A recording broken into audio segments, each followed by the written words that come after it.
Okay, so welcome to Crafting Interpreters in Rust.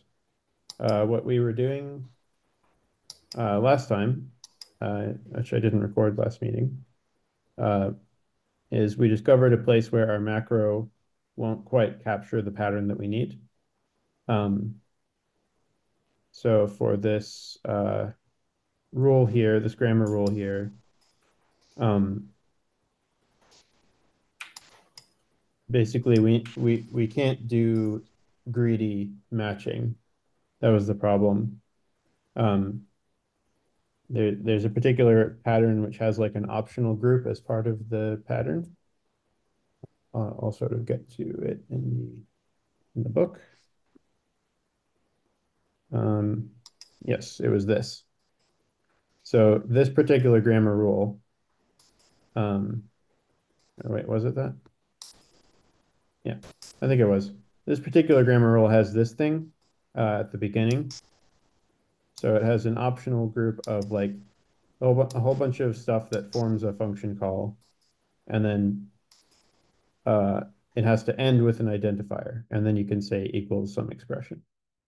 Um, and what we found is that it was all being parsed as the call, and then it would find that there's no dot afterward and abort. Um, and so it would backtrack because the optional group failed, and then it wouldn't parse the thing as an identifier because uh, it's like x dot y dot z equals 5. Um, it's supposed to parse this as the call and then a dot, and then this is the identifier, but it parsed this as the call and then discovered there's no dot and then failed to parse the whole thing because this is not a valid identifier. So I hope that sort of makes sense, but the way to solve it is that we need to do some sort of look ahead. So we need to try to parse, you know, this and then take off the last one and then use that as the call. Um, so we're just doing it manually, like writing the parsing function for this particular thing manually instead of using the grammar rule macro. All right, so let's catch up to where we were.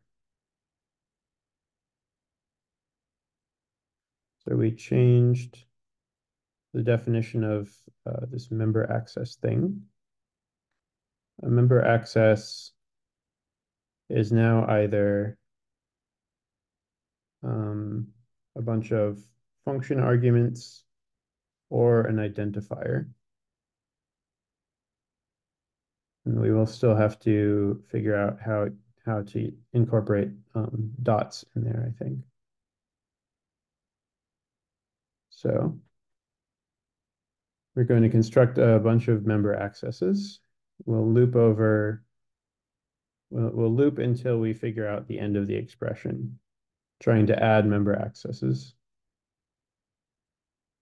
So if you can parse a valid member access, so in this case, it would be X, then you look for a dot. If there is a dot, then you push the thing you just found, the X, and then you set tokens to this thing and try again.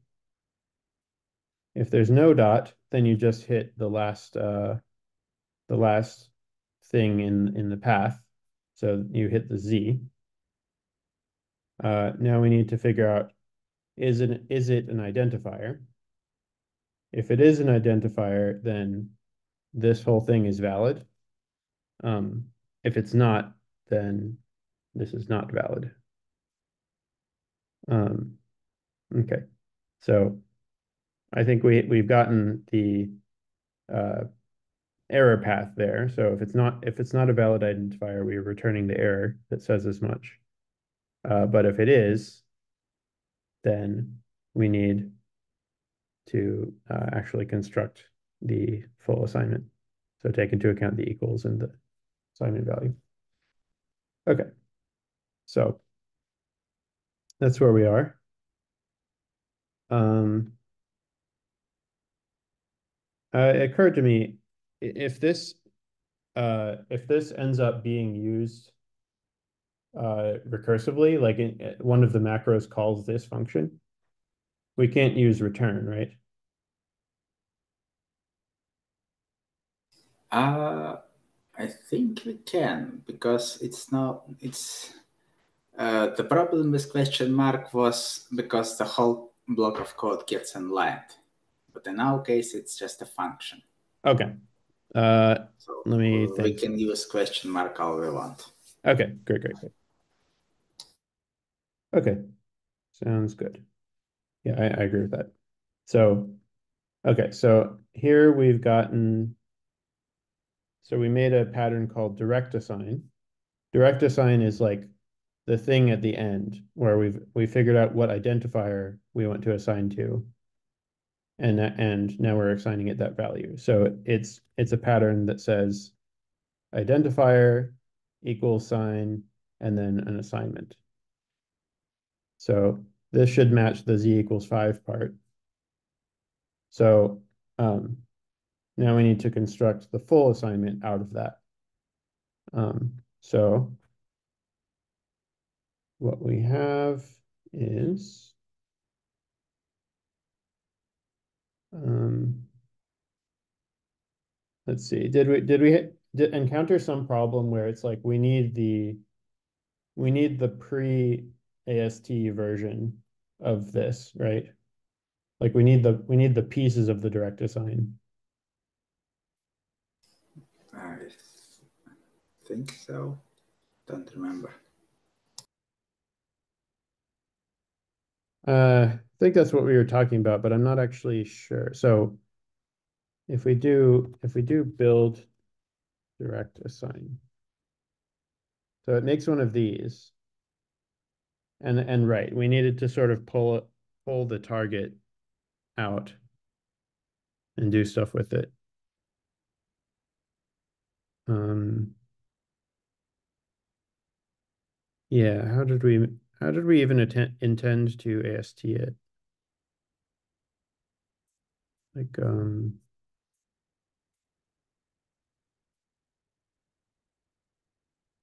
okay.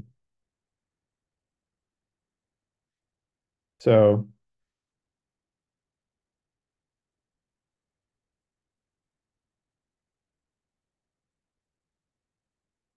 type is X, an expression.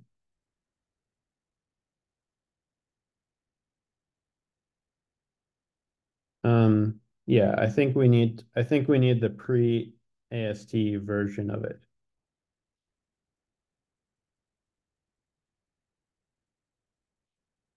Like we need the result of parsing it, but not the expression that is built out of it.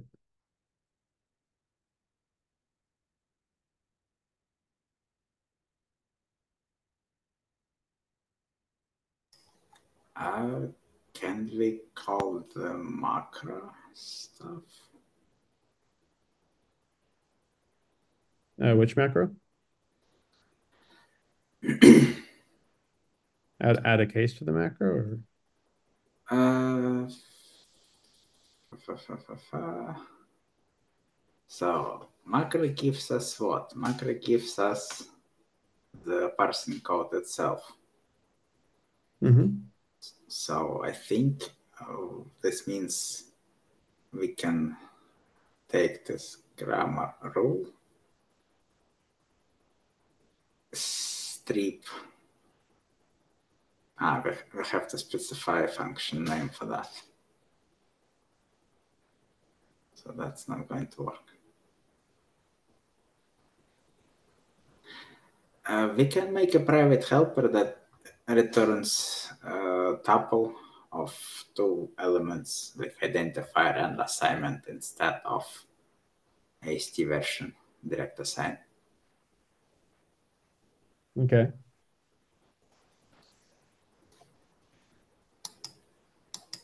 Um, private helper. Okay. So But we still want I still want to be able to write it as a grammar rule, I guess. Yeah. So So we basically copy that whole line and rename build direct assign into something else. hmm. What I see, I think the problem is that we require in the macro uh, that it returns this. Self. Yeah, Uh, right. That's why we have to put the builder function in. When what we could do is like genericize over this and have it be normally self.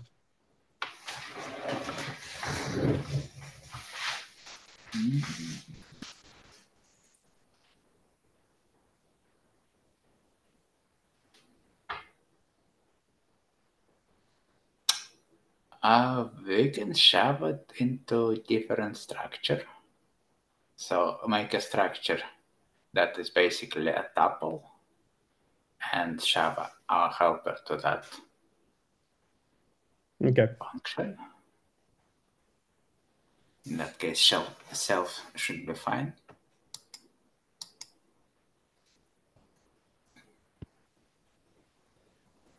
Uh, okay. Correct. This,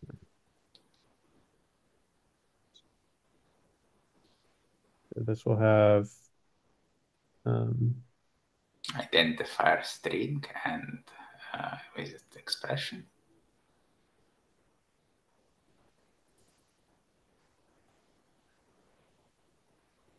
whatever we called it, value or something.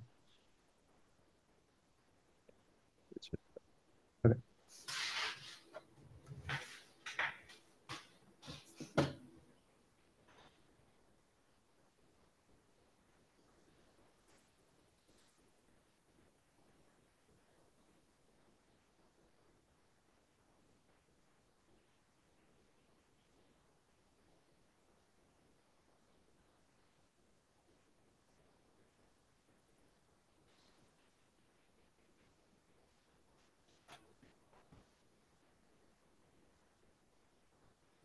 That's interesting. We had this as a comment.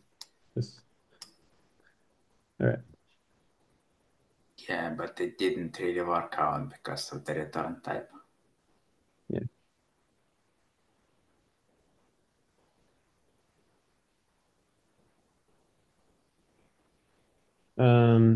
Okay, maybe we still do need a direct We still need assign. helper function. Yeah, just to package it differently.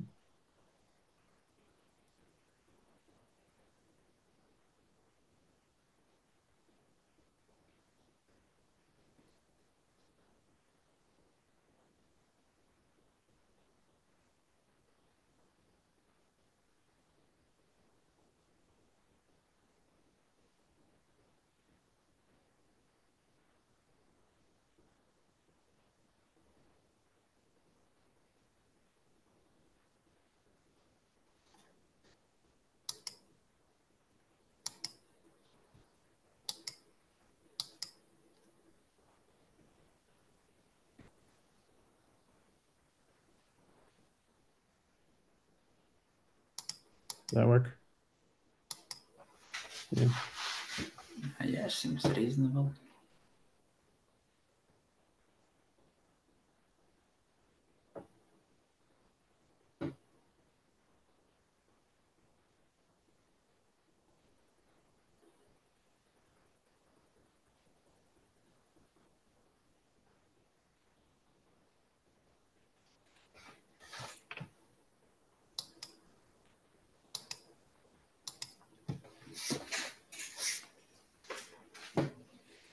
Okay.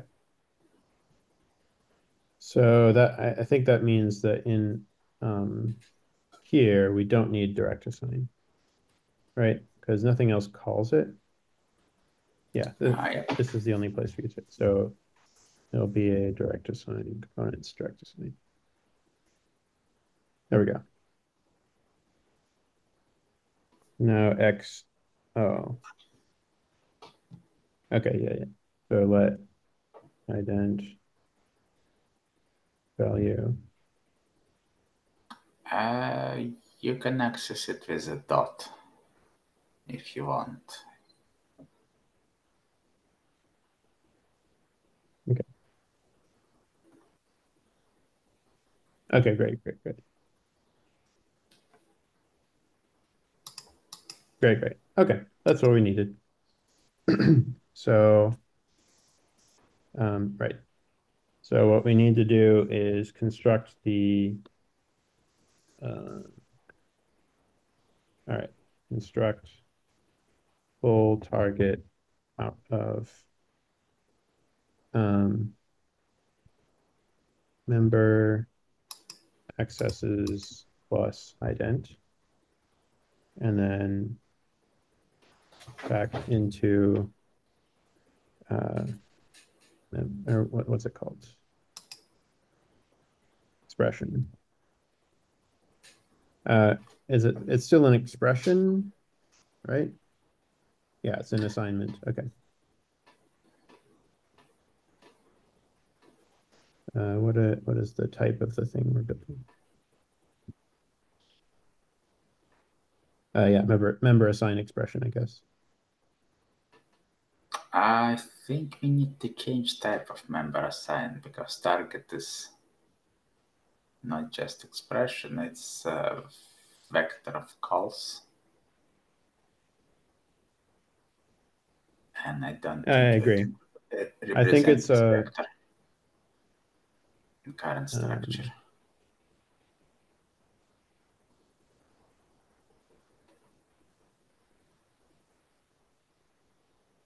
So it's like we have call, it's a similar thing.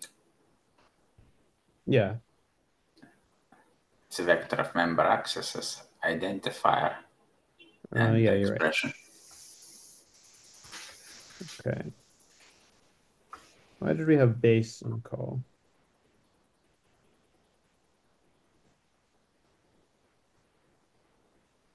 We'll have to sort that out because I think we're forgetting about the dots right now between fields because we dropped Yeah. that. Yeah, we'll sort that out.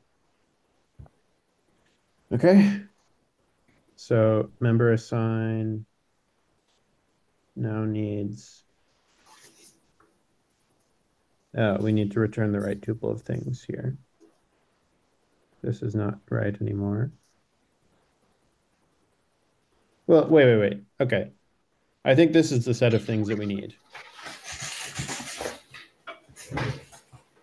because so the call is the like base. Mhm. Yeah, I think this is right. Member assign. And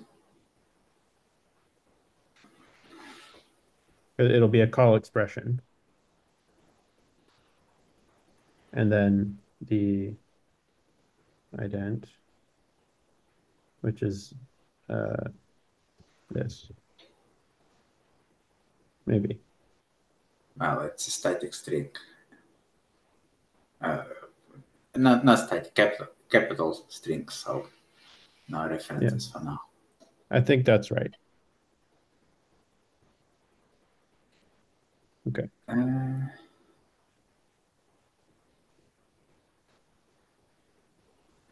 I think what we want, not any expression, but expression of a very specific type. So the result of us calling that helper. Um what for this one? So um, when we parse this fancy assignment, we need to parse the path, we need to parse the identifier, and we need to parse the expression at the end. Mhm. Identifier and path gives us a vector of member accesses and identifier, Mm. and we need to pass that as it is, not as a big expression. Okay. So, So so are you saying I should do this? I think so. Okay. And our helper function should produce something similar.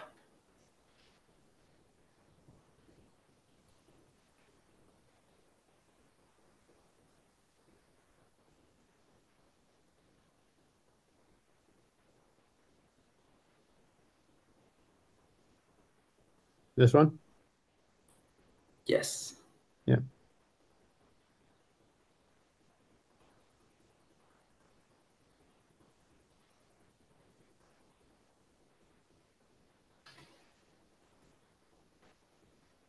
it doesn't really have to live under expression. It can return Hmm. a tuple of the elements. And when we call that, we insert it in the right places.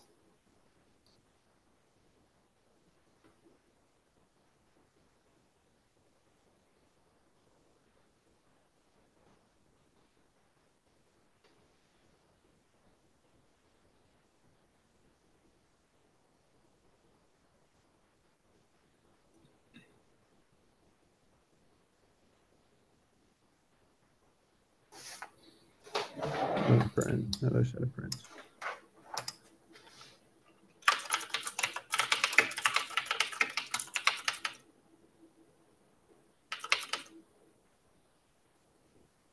Okay.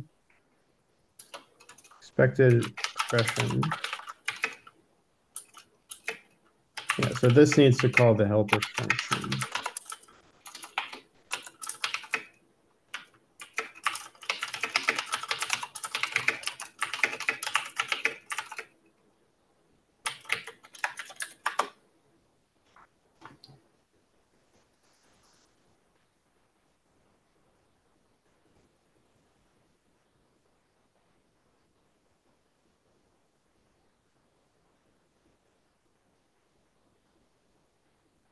Is it?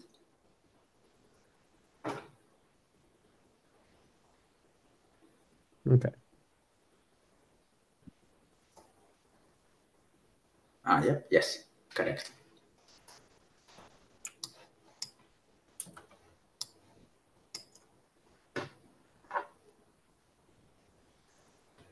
No.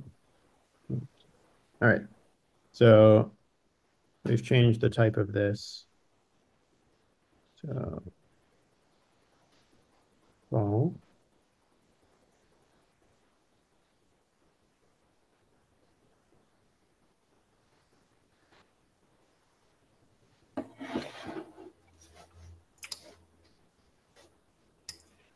okay. What's wrong with this? Path.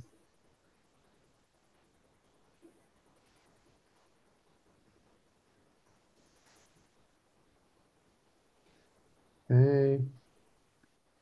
I like the name target or maybe field. What do you Fields is think? fine. What do you think? Fields, field seems fine. Okay.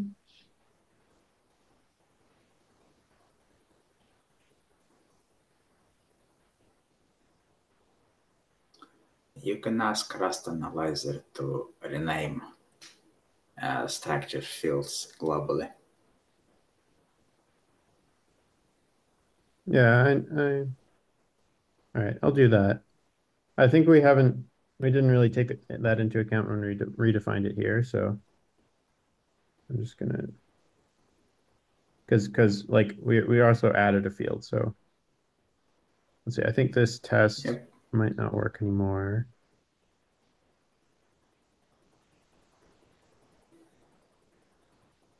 I think it should give us empty vector field called time and expression Hmm. of value called money.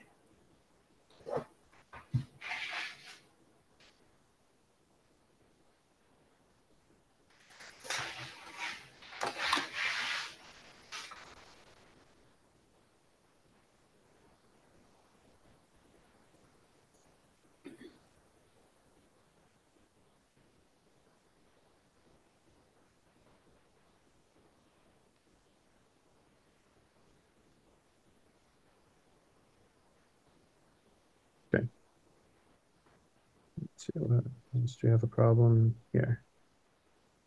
I guess we don't need that anymore. Nope. Okay. By the way, I've been reading a lot of discussions about what's wrong with toString. So if you call it on a string slice, it gets specialized into direct conversion from string slice to formatting. But in a lot of cases, it will invoke formatting machinery. So they thinking about changing the documentation to recommend to call to owned instead of Okay. to So for now, two owns does string. something better then? Yes. Did I just The string replace all of them? works on everything. You don't have to. It just Let me see if it causes a compiler error. If it does, then I'm gonna okay, it does. so to string works on everything that is displayed. You can call it on integers, booleans, and so on. To Hmm. owned works only on string slices and something that can be referenced as a string slice. Okay.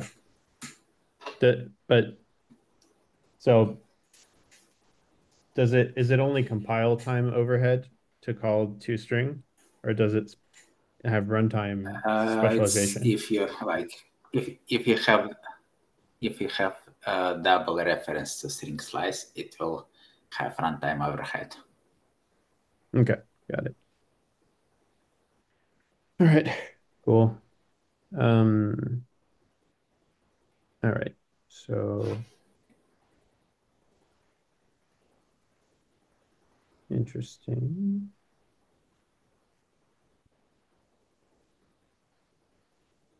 Yeah, we probably broke some stuff relating to dots, I guess.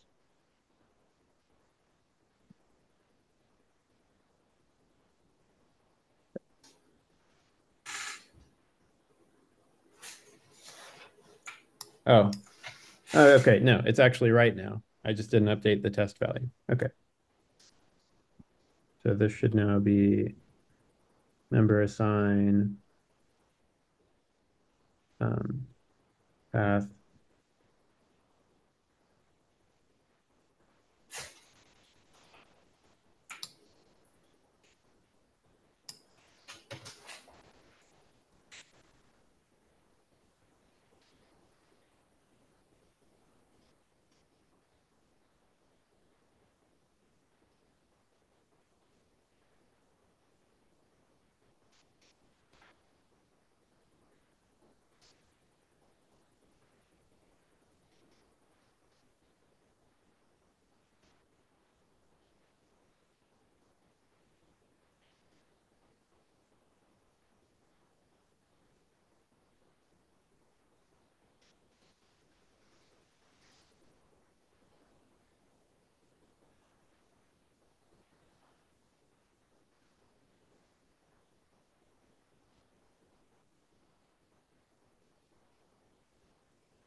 Okay.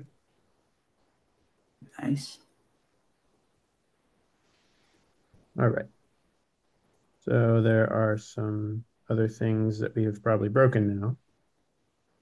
Let's see.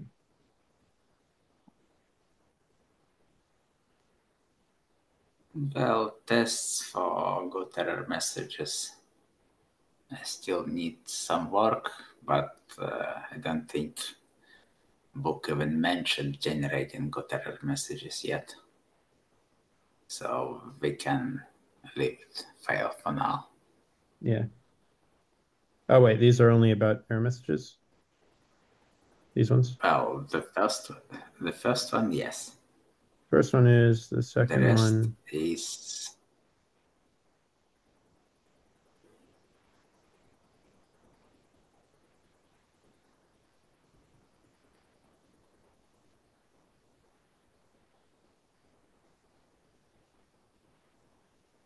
Can I do that? Yeah. alpha and omega. I think something is not Yeah, quite there yet. that's because we forgot about the dots. So we need to, let's see, member access. The variance of member access.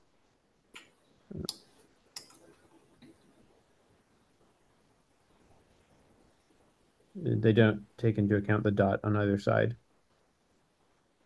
I think we need to change call. Yeah, this makes perfect sense actually. The tests we broke were in call. So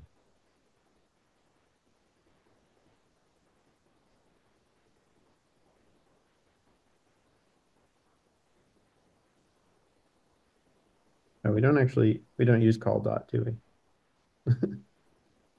Okay. I think I was trying to use it at some point, Okay. but yeah, looks like we don't. Okay.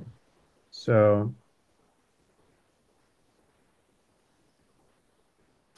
let's look at what an expression dot call is and see if we still want it to be that way. I think we just want this maybe. And that's the point is that it has to be at least one expression.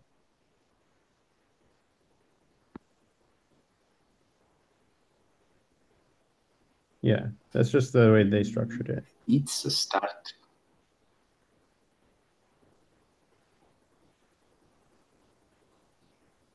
So the way I read it, they start with something that is usually either identifier or like a string followed by a bunch of either arguments in parens or field accesses with dot. Hmm. That's what I made this test for alpha and omega. Yeah.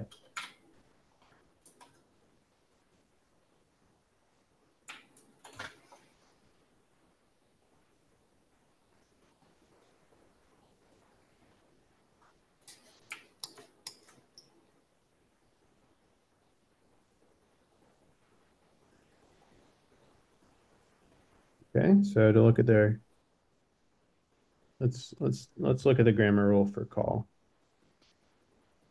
That's probably what we need to change. Okay.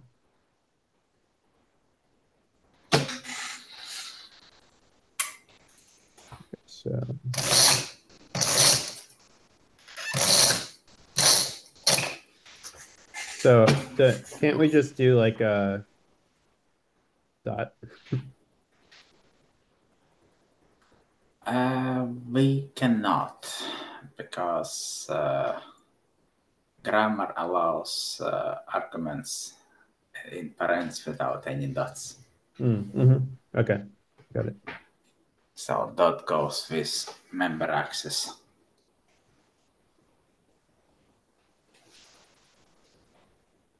What are our two variants here? Yeah, I really want to clean up the code. Let's do that once we figured this out, like right after. We can probably get So started today. we have variant for field name, variant for function name, parents. We lost dots with member access, field name access. Yeah, field name. We were including dot as part of the field name before. So it's either a member access function name or dot member access field name, maybe. What's wrong with that?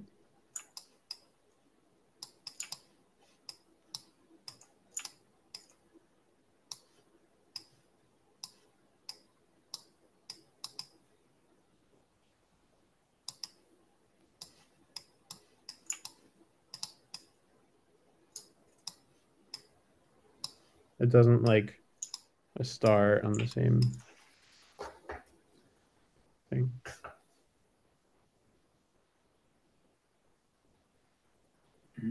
That should be ignored. What's wrong with this? Oh, okay. Interesting. Do I actually need these? Yeah, I do. All right. So I hope this type checks properly because this dot gets ignored. And so it just returns the member access. And then this branch also just returns the member access. Yeah, I Well, I think don't that's fine. see it complaining, so probably type checks. Yeah.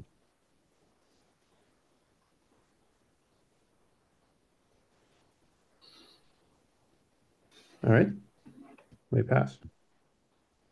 Now we only Awesome. fail the one about error messages. Okay, I like that. Yeah, syntax error. We can deal with that later.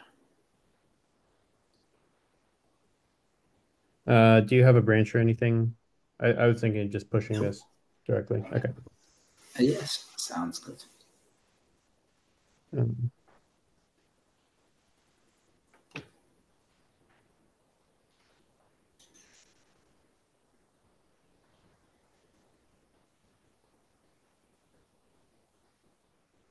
When I have a branch, I usually make pull request as soon as I have something that makes sense to get in.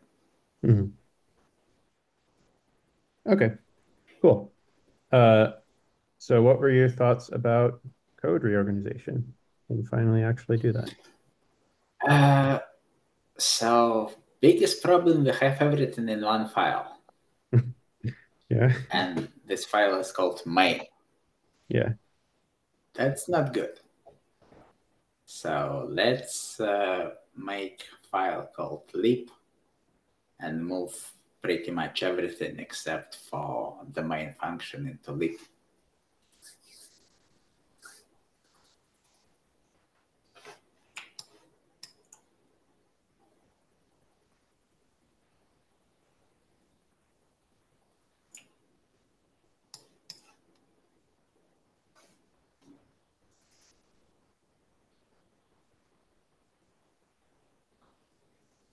Okay, so now we need to import it from the tree walk module. Use Star. probably have to put pub on a bunch of things. Uh, Possibly. Well, we can move result to main. We can move run file, run prompt into main for now. Yeah, that feels right to me.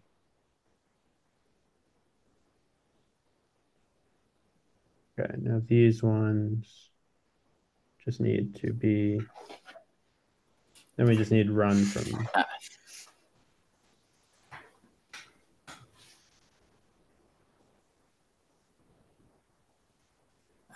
We need to import error.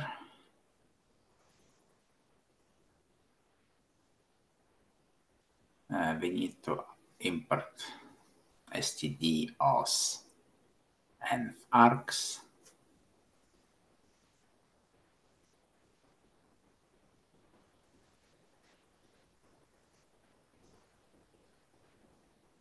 Yeah, those traits.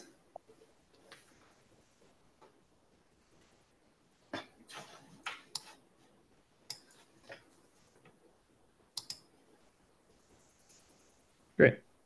Okay. Let's commit that.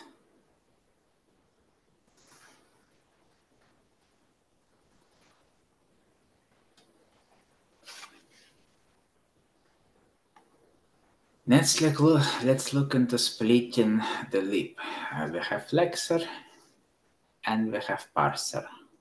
Mhm. They don't really intersect much. Parser uses output from flexor, but it can contain a bunch of internal details. So we need to add mod flexor. inside lib and move everything Lexer related into the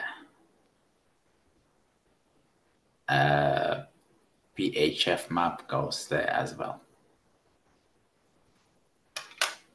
That's the only thing we use in the Lexer, I think. Okay. So let's see, where's all the Lexer stuff? Okay. They'll both need to reference this token type. We can make it pub and export it. Pub in the Lexer. Okay. Yeah. Oh man. Okay, now I have to find all of the stuff that is Lexer things. Okay. That's the point. Yeah. Okay. These.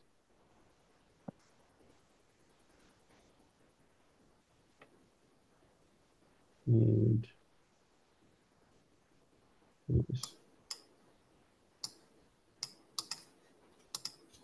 Okay.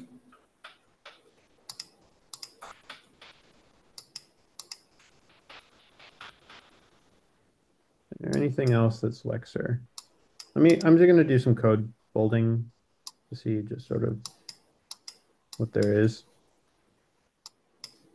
So program lock syntax error might be common to both. Uh,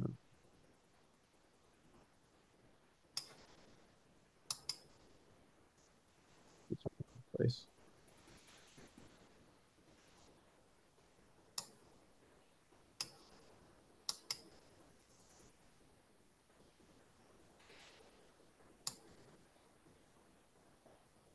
Okay, these are parser concepts, I think.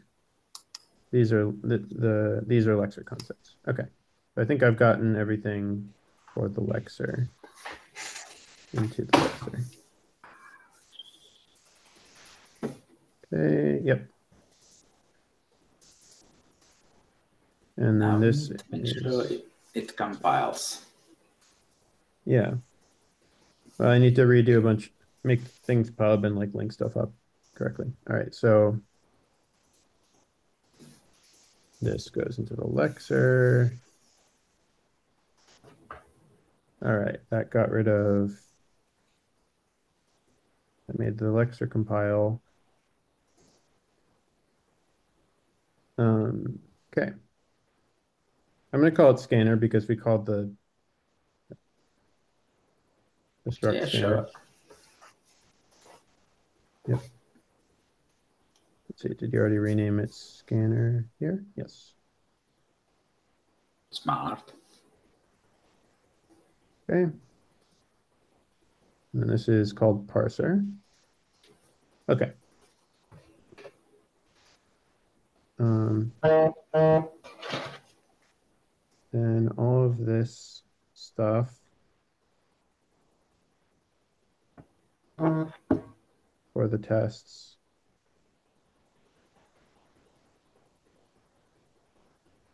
This is parser. Putting the macros.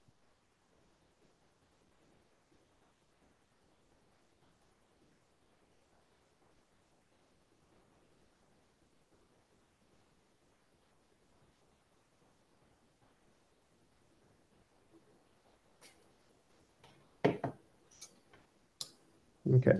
Now which tests are for the Lexer? I think these ones. Okay.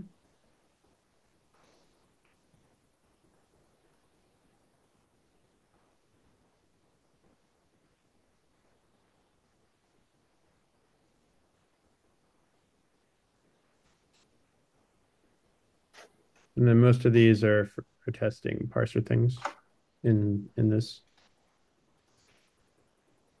Yeah, looks like it. Okay.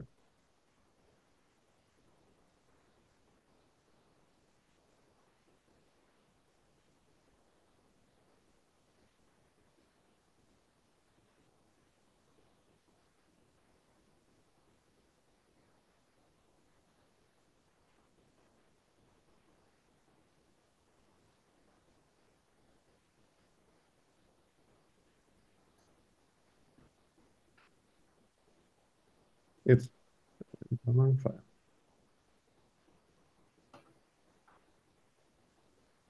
Okay, there's some stuff it still doesn't like. This is the create expression. All right, so does that mean we need to do use okay, the mod Uh, system always kind of went over my head. I'm trying to think. So, um, so we can, if we use expression inside leap, everything under create will be still working. So it fails on create expression. So you pop use. Yeah. Uh, is it scanner? No, it's correct. Yes. okay. Uh, So now this one needs to use the Lexer stuff. yeah. Um,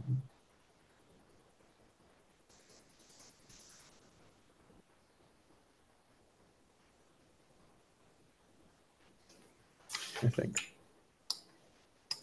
Okay.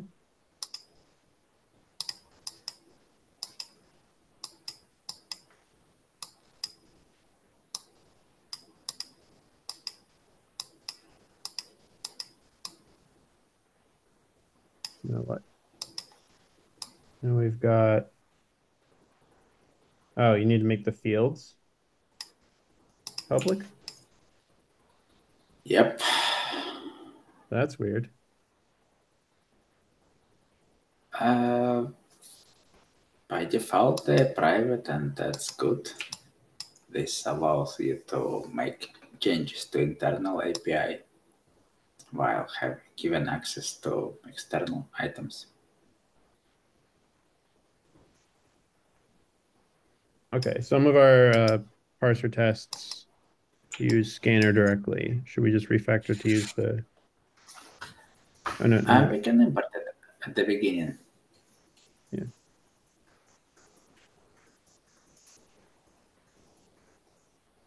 or we can refactor it to use that helper function.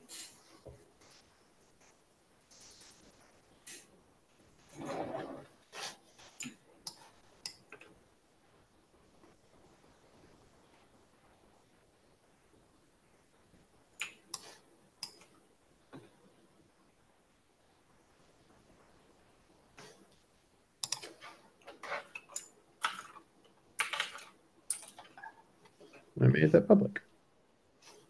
Hmm. Oh, is it like this thing? No. So every module under caret module can use items that you just use. So where exactly it fails?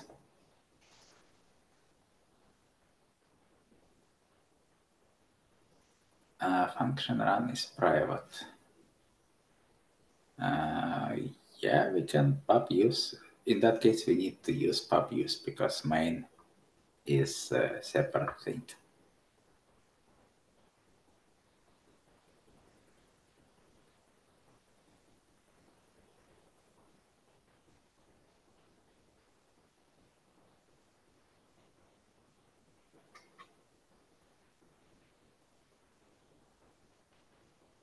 Okay.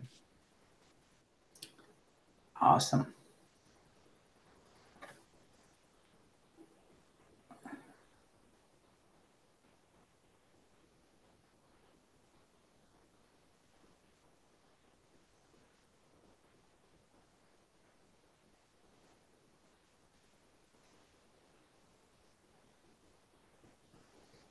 Okay.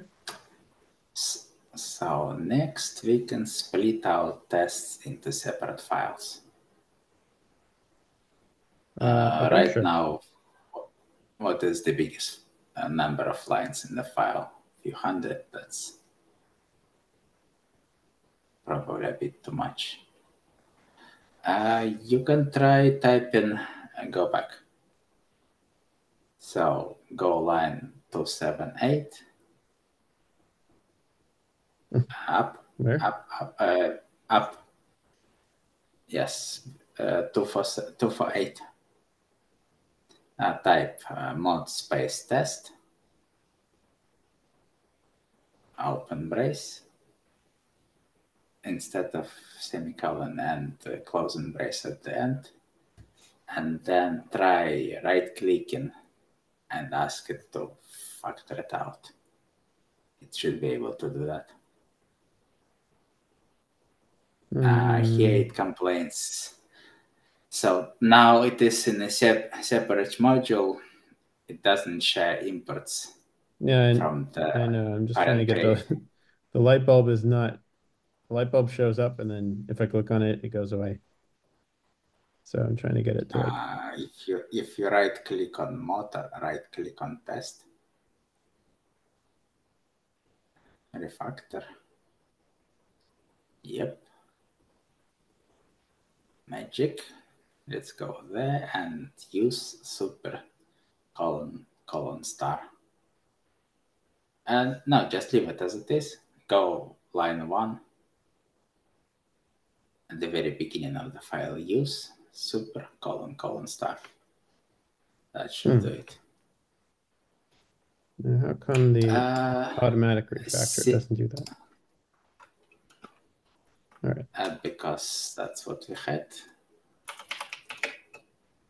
Can I just combine? So So you we already made can like a use nested that structure here. to make it slightly faster. But well, I tend to use config test on my test, yes.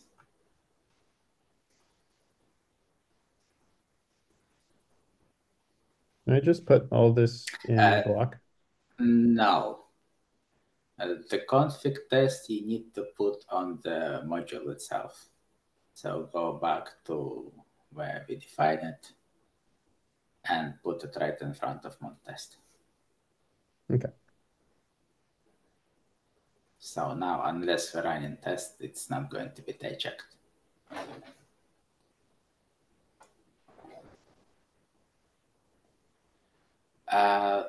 You can get rid of it.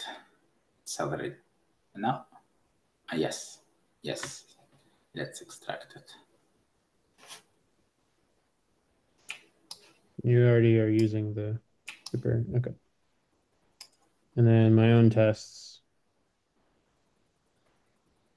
Can I just kind of stuff them in your mod over here? I guess.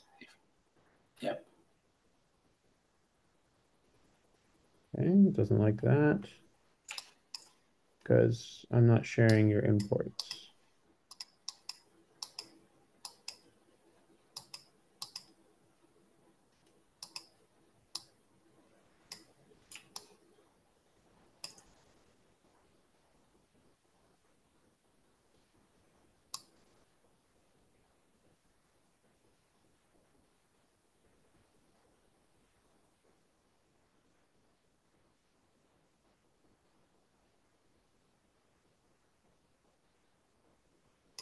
Okay, good.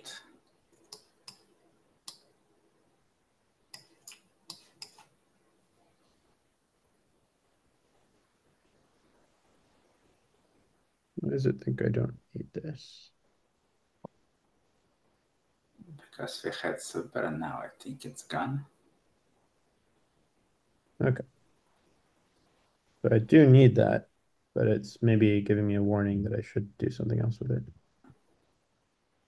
So what are you talking about? Do we use it in tests or do we use it in regular code?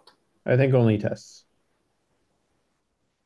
Yeah. Okay, so for that we need use config test or something. What? Private type.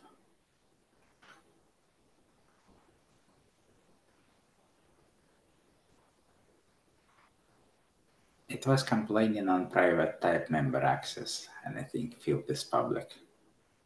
This means I would move this use directly to the test that actually need it. Okay, sure.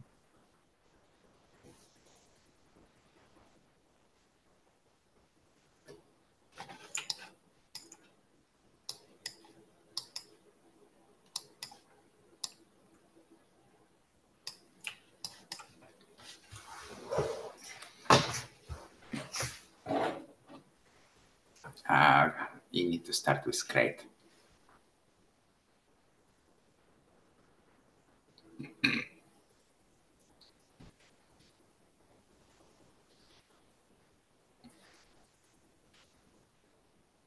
Okay. Uh, just use expression.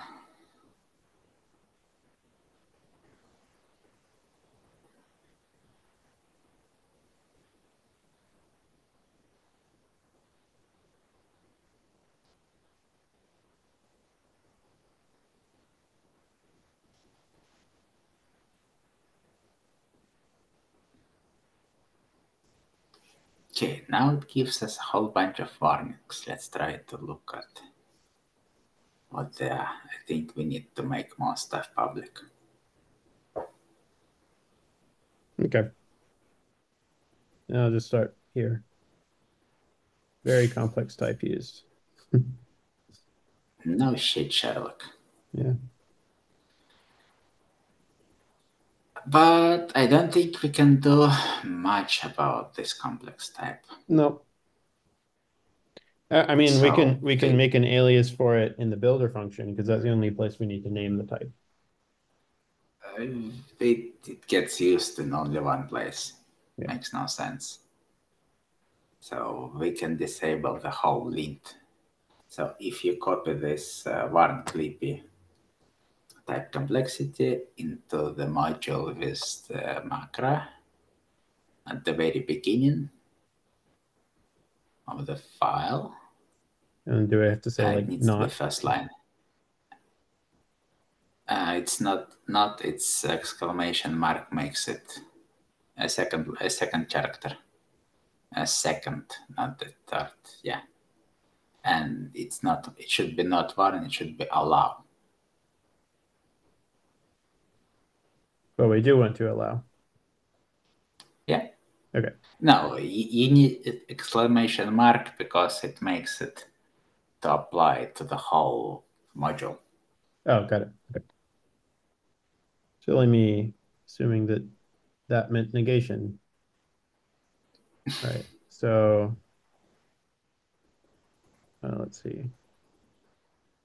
Right, complexity.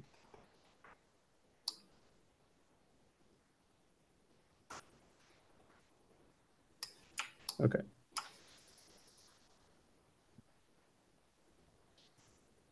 Okay. Private type, blah, blah, blah, in public interface. Uh, this means we need to make more stuff public. Yep. Okay.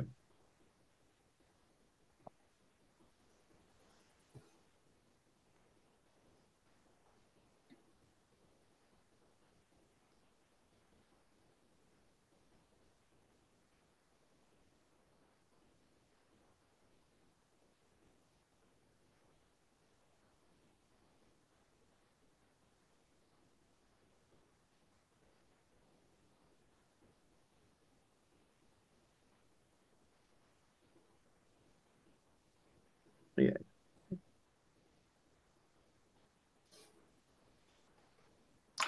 That's a description somewhere in the macro.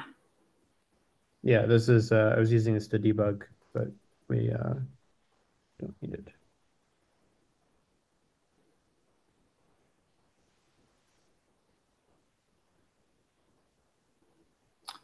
Good. There's no way that was all. Oh, it was just That was all. every macro invocation was heading the same It was, warning. Okay. that's why I tried to remove it.